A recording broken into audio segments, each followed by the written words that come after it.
নমস্কার বন্ধুরা, আমি মন আমার চ্যানেলে আপনাদের স্বাগত জানাই।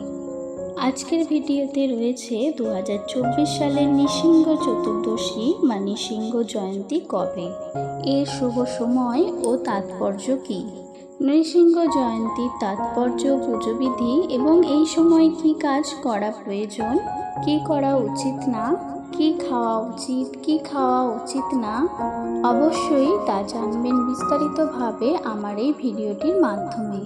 তাই চ্যানেলে নতুন হয়ে থাকলে দয়া করে চ্যানেলটিকে সাবস্ক্রাইব করবেন, লাইক করবেন এবং কমেন্টে জয় শ্রীকৃষ্ণ লিখতে ভুলবেন না। সকল সনাতন হিন্দু ধর্মের কাছে নরসিংহ বা নৃসিংহ জয়ন্তী একটি অন্যতম প্রধান উৎসব। বৈশাখ মাসের শুক্লপক্ষের বৈশাখী চতুর্দশী তিথিতে পালন করা হয় নরসিংহ জয়ন্তী। পৌরাণিক কাহিনী অনুসারে নরসিংহ হল বিষ্ণুর চতুর্থ অবতার। নরসিংহ জয়ন্তী উপলক্ষে বিষ্ণুদেবের ভক্তরা সারাদিন উপবাস পালন করে এই ব্রত পালন করে থাকে।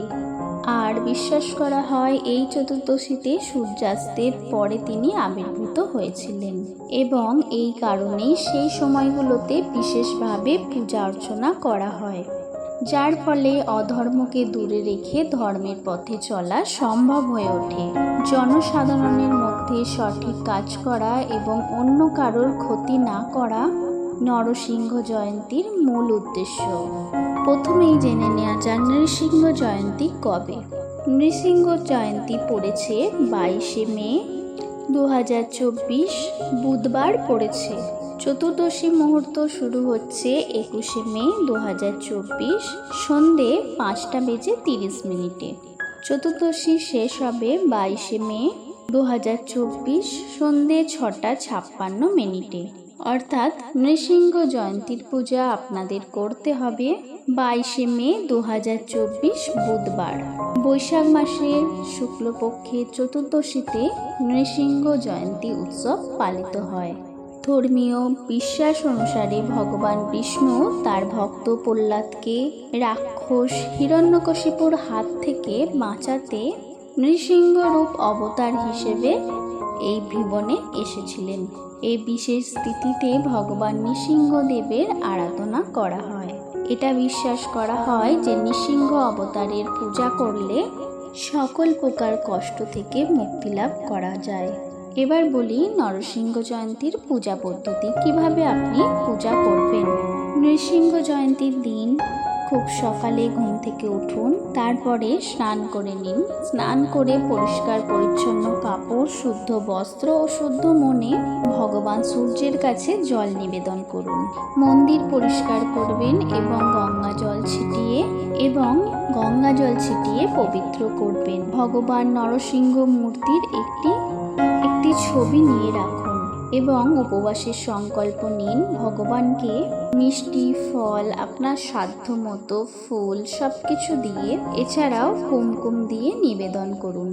একটি ঘিয়ের প্রদীপ জ্বালান এবং আরতি ও মন্ত্র জপ করুন। তারপরে লোকেদের মধ্যে প্রসাদ নিবেদন করুন। পূজার শেষে আপনার সামর্থ্য অনুযায়ী দরিদ্র মানুষদের অন্ন ও বস্ত্র অবশ্যই দান করুন। এই শুভ তিথিতে নরসিংহ জয়ন্তীর পূজার সময় অবশ্যই এই জিনিসগুলো অর্পণ করবেন। নাগ কিশোর অর্পণ করুন। সম্পদ ও সঞ্চয়ের জন্য ভগবান নরসিংহকে নাগ কেশর নিবেদন করুন। এটি সঙ্গে করে বাড়িতে আনুন। এটি ঘরে বা আলমারিতে রাখুন, যেখানে আপনার টাকা গহনা রাখেন। তাতে অর্থ বাড়বে এবং অতিরিক্ত ব্যয় বন্ধ হবে। ময়ূরের পালক অর্পণ করবেন এই নরসিংহ দেবতাকে। আপনার কুণ্ডলিতে যদি কালসর্প দোষ থাকে তো ভগবান নরসিংহকে ময়ূরের পালক দেওয়া শুভ। বহু চেষ্টার পরও যদি কোনো জ্যোতিষ তা প্রতিকার করতে না পারে, তবে নরসিংহ জয়ন্তীর দিন যে কোনো নরসিংহ ভগবানকে একটি ময়ূরের পালক নিবেদন করবেন। এর ফলে আপনার জীবনের ঝামেলা থেকে সহজেই মুক্তি পাবেন। নরসিংহ জয়ন্তীর দিন ভগবান নরসিংহকে দই নিবেদন করা শুভ বলে মনে করা হয়। এমনটা করলে ভগবান নরসিংহের ক্রোধ কমে যায় বলে এমনটা মনে করা হয়। আপনি যদি কোনো আইনি বিভ্রান্তিতে আটকে থাকেন এবং আদালতে ছুটতে ছুটতে ক্লান্ত হয়ে পড়েন, তাহলে নরসিংহ চতুর্দশীর দিন ভগবান নরসিংহকে পূজার সময় অবশ্যই দই নিবেদন করুন। নরসিংহ জয়ন্তীর দিন নরসিংহ ভগবানকে কাঁচা দুধ দিয়ে অভিষেক করুন। কাঁচা দুধ দিয়ে অভিষেক করলে অনেক রকম বাধা দূর হয়। আপনার যদি প্রতিটি কাজে বাধা আসে বা অজানা কোনো শত্রুর ভয় থেকে থাকে, তাহলে নরসিংহ জয়ন্তীর দিন শ্রীহরিকে কাঁচা দুধ দিয়ে অভিষেক করা তা আপনার পক্ষে শুভ হবে। এর ফলে আপনি সব দিক থেকে সফলতা পাবেন। ভগবান নরসিংহকে ক্রোধ কমাতে বড় মেশানো জল নিবেদন করুন। বড় মেশানো জল নরসিংহ দেবতাকে নিবেদন করলে এর ফলেও অনেক সমস্যা দূর হয়। এছাড়াও আপনার যদি অজানা শত্রুর ভয় থাকে বা প্রতিযোগিতায় কোনো রকমভাবে অস্থির হয়ে থাকেন, এক্ষেত্রে আপনার উপকারী হবে এবং আপনি সব দিক থেকে সাফল্য পাবেন। চন্দনের প্রলেপ নিবেদন করুন। চন্দন একটা শীতলতা দিক, এর একটা শীতল দিক রয়েছে। চন্দনের প্রলেপে ত্বকে শীতলতা আসে। নরসিংহ পুজোর গুরুত্ব কতটা? নরসিংহ দেবতার পূজা করলে সমস্ত রকমের মনের ইচ্ছা বাসনা পূর্ণ হয়। এছাড়াও রোগ প্রতিরোধ ক্ষমতা আমাদের বৃদ্ধি পায়, তার সঙ্গেও শত্রু বিনাশ হয়। পুরাণ অনুযায়ী নরসিংহ দেবতার পূজা করলে মোক্ষ প্রাপ্তি হতে পারে। আপনারা বা আপনার পরিবারের কোনো আত্মীয় যদি কোনো রোগাগ্রস্ত হয়ে থাকে, তাহলে এই নরসিংহ ব্রত ভগবানের ব্রত অবশ্যই করবেন। এর ফলে রোগ থেকে মুক্তি পাবেন। আপনার গৃহে পুজো দেবেন নরসিংহ দেবতার, এর ফলে সকল মনস্কামনা আপনার পূরণ হবে। এবার বলি নরসিংহ চতুর্দশী ব্রত পালনের নিয়ম কি। ব্রত পালনের নিয়ম: পাপাচারীদের সঙ্গে কোনো কথা বলবেন না, মিথ্যে আলাপ বর্জন করবেন, পরনিন্দা পরচর্চা বর্জন করবেন, স্ত্রী সম্ভাষণা বর্জন করবেন, দ্রুতক্রিয়া ত্যাগ করে নরসিংহ দেবতার গুণনীলা স্মরণ করবে। দুপুরে পবিত্র জলে স্নান করবে, তারপর বাড়ি এসে গোময় দিয়ে পবিত্র মণ্ডপ লেপন করে অষ্টদল পদ্ম রচনা করবে। সেই পদ্মের উপর রত্নযুক্ত তামার কলসি বসাবেন। তার উপর চাল ভর্তি একটা পাত্র রাখতে হবে। চালের উপর লক্ষ্মী সহ নরসিংহদেবকে স্থাপন করতে হবে, কিংবা মণ্ডপে পবিত্র ফুল সাজিয়ে তার উপর পঞ্চমৃত লক্ষ্মী নরসিংহকে স্নান করিয়ে পূজা আরম্ভ করতে হবে। আগে প্রহ্লাদের পুজো, তারপর লক্ষ্মী ও নরসিংহের পুজো করতে হবে। এই অভিষেক পুজো সন্ধ্যাকালীন সময় সম্পন্ন করতে হবে। নৃত্য, গীত, বাদ্য ও হরিনাম সংকীর্তন, নৃসিংহ স্তুতি, নৃসিংহ লীলা পাঠ, কীর্তন, রাত্রি জাগরণ এবং পরের দিন সকালে স্নান করে যত্ন সহ ভক্তি ভরে পুজো করবেন এবং সকলের মঙ্গল প্রার্থনা করবেন। তারপর ব্রাহ্মণকে দক্ষিণা দান, প্রসাদ সেবন করাতে হবে। অপরাগ লোকেরা সন্ধ্যার পর অনুকল্প প্রসাদ গ্রহণ করে থাকে। রাত 10টা পর্যন্ত জেগে থাকেন। পরের দিন মঙ্গল আরতি করে নৃসিংহ স্তব করতে হবে। আপনি যদি নৃসিংহ চতুর্দশী ব্রত পালন করতে চান, তাহলে বলবো একটি বার হলেও এই ব্রত কথা শ্রবণ করুন। নৃসিংহ দেবের ব্রত কথা ও ব্রত মাহাত্ম্য। বৈশাখ মাসের শুক্ল চতুর্দশীতে শ্রী নৃসিংহদেব আবির্ভূত হয়েছিলেন, তাই এই তিথিতে ব্রত পালন করে ভগবান শ্রী নৃসিংহদেবের পুজো করা হয়। ভগবান নৃসিংহদেব বললেন, আমার ব্রত জেনেও যে ব্যক্তি ব্রত পালন করে না, সূর্য চন্দ্র যতদিন থাকবে ততদিন সেই ব্যক্তিকে নরক যন্ত্রণা ভোগ করতে হবে। যদিও আমার ভক্তেরা এই ব্রত করে থাকে, তবুও প্রত্যেকের অধিকার রয়েছে এই ব্রত পালন করার। ভক্তবৎস প্রহ্লাদ বললেন, হে ভগবান নরহরি নৃসিংহদেব, হে সকলের দেবগণের আরাধ্য প্রভু, আপনাকে নমস্কার জানাই। আমি জিজ্ঞাসা করছি, হে প্রভু, তোমার প্রতি আমার ভক্তি কিরূপ জাগ্রত হলো, আমি কিরূপ তোমার প্রিয় ভক্ত হয়ে উঠলাম। ভগবান শ্রী নৃসিংহদেব বললেন, হে বুদ্ধিমান প্রহ্লাদ, একান্ত মনে শ্রবণ করো, আমি তা বলছি। প্রাচীনকালে তুমি এক ব্রাহ্মণ ঘরে জন্মগ্রহণ করেছিলে, কিন্তু ব্রাহ্মণ ঘরে জন্মগ্রহণ করেও তুমি বেদ পাঠ করনি। তখন তোমার নাম ছিল শ্রী বাসুদেব এবং তুমি ছিলে পতিতা আসক্ত। তোমার কোনো রকম ভালো কর্মই তখন ছিল না, কেবল একটা মাত্র আমার ব্রত তুমি করেছিলে। সেই ব্রতের প্রভাবে তোমার এই রকম আমার প্রতি ভক্তি জন্মেছিল।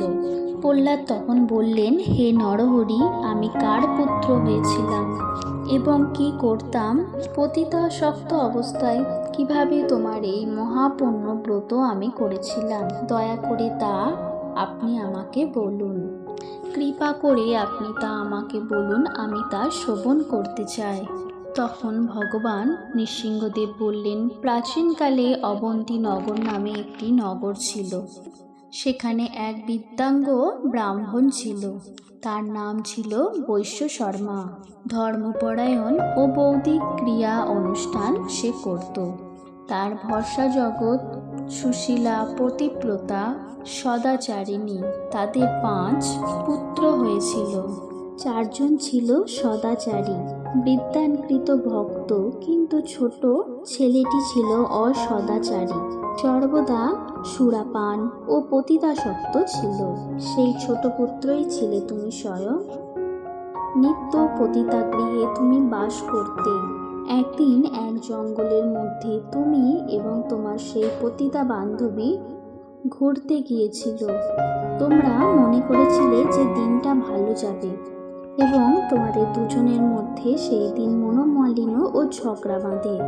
এর ফলে তোমরা আলাদা আলাদা স্থানে চলে যাও। বনের মধ্যে তুমি যেখানে গিয়েছিলে সেটা ছিল অতি পুরানো ধ্বংসাবশেষ। সেখানে নিদর্শন স্বরূপ কিছু ইট পাথর দেখেছিলে।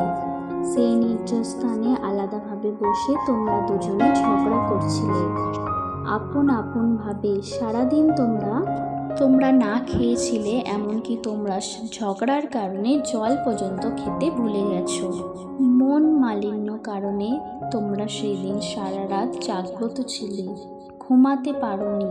ক্লান্ত শরীরে দুঃখিত সেখানে শুয়ে তুমি প্রার্থনা করেছিলে, হে ভগবান, হে বাসুদেব, হে বিষ্ণুদেব, এ জগতে কত সুন্দর আমার মা বাবা, কত সুন্দর ধার্মিক আমার ভাইয়েরাও বাবা মায়ের মতো, তারা সব চরিত্রবান, ধার্মিক ও তাদের সঙ্গে তারা ভীষণ ভালো, কিন্তু আমি এমন নিম্ন কেন, খারাপ, আমার চরিত্র ভালো না, পথের একটি পাগলের থেকেও আমি নিকৃষ্ট। হে ভগবান বিষ্ণু, ভালো লোকেরা তোমার শরণাগত হয়, মূর্খ ব্যক্তি কখনোই তোমার পাদপদ্মে আশ্রয় গ্রহণ করে না।